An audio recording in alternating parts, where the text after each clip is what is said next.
Dishonored's Dunwall is not your typical gaming city.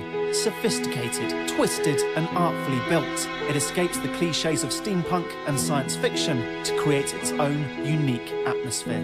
Part plague-ridden hellhole, part playground of the rich and decadent, we take a look at the city from foundations to rooftops in our guide to Dunwall. Dishonored's art director Viktor Antonov has described the process of designing Dunwall as about adding a new fictional place on the map of important, non-existent cities. And as designers go, he's something of an expert, having designed Half-Life 2's City 17 and the futuristic Paris of the film Renaissance. There are echoes of both of these projects in his work on Dishonored. Dunwall is a city influenced by the history of British cities like Edinburgh and London, but not restricted by them. Freely mixing historical styling and sci-fi technology, it's among one of gaming's most unique locations. Let's take a closer look at how it came to be. The first layer of Dunwall is its history. Originally planned as a version of London in 1666, during development it took on a fantasy twist, an edge of steampunk technology and painterly style that grew to define it. But under the glowing whale oil and cartoonish guards, the traces of a city based in reality can be seen. The warehouses, pubs, fortresses and bridges all capture a Londonness, whether in decaying brickwork or cool white stone.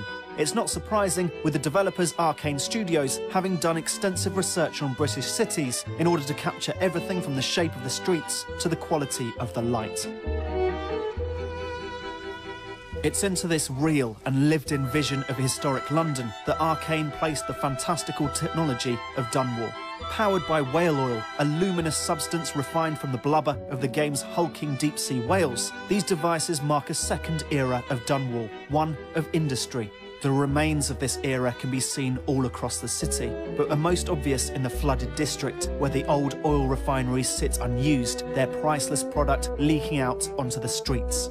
This product is what powers the Lord Regent's tools of oppression, and in the hands of Arcane's skilled artists, everything from the city's trains to its imposing fortresses have a sleek style and unearthly, luminous glow. These steely structures sit on top of Dunwall's lived-in streets, their presence as obvious as the Lord Regent's tyrannical grip on the city. And that's where we come in. This sense of visible history is what makes Dunwall one of gaming's most complete cities, not just a freshly created playground, but a metropolis whose very streets are choked with stories, myths and legends. Many of these stories are connected to the plague, a disease carried by the city's rats, which is clearly inspired by the bubonic plague that decimated Europe in the 14th and 17th centuries. Sweeping through the city of Dunwall, its progress dominates the narrative of Dishonored, with its rats and infected weepers slowly filling the streets as time passes. In addition to its complex history, this human tragedy gives the city a dark hue that matches the cool sunlight it bathes in.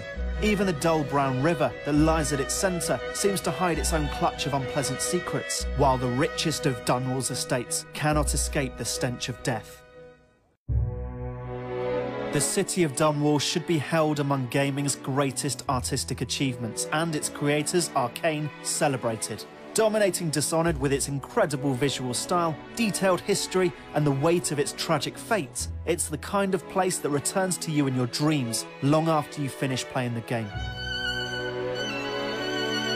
The only complaint that we can level at it is that over the course of Dishonored's dark and violent tale, we don't see enough of it.